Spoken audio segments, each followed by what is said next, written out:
கத்திக்கு நெருக்கடி தரும் ஆஸ்கர் ரவிச்சந்திரன். தீபாவளிக்கு கத்தி, பூஜை 2 படங்கள் தான் வெளியாகுதுன்னு நினச்சிக்கிட்டு இருக்கையில் கடைசி நேரத்தில் பூலோகம் படமும் ரேஸில் கலந்துக்க முனைப்பு காட்டுது.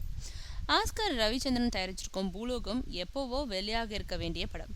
பல பிரச்சனைகள் இன்னும் வெளியாகாமல் இருக்கு. இந்த நிலையில் தீபாவளி போட்டியில் இந்த படம் ஏன் திடீர்னு குதிச்சுது?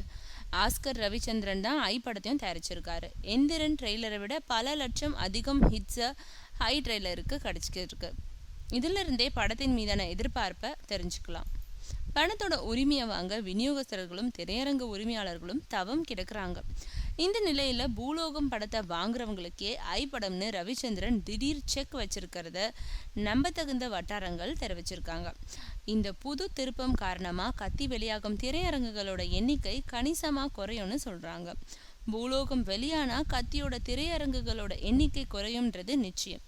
கத்தி இந்த தடையை எப்படி தாண்ட போது பொறுத்திருந்து தான் பார்க்கணும்.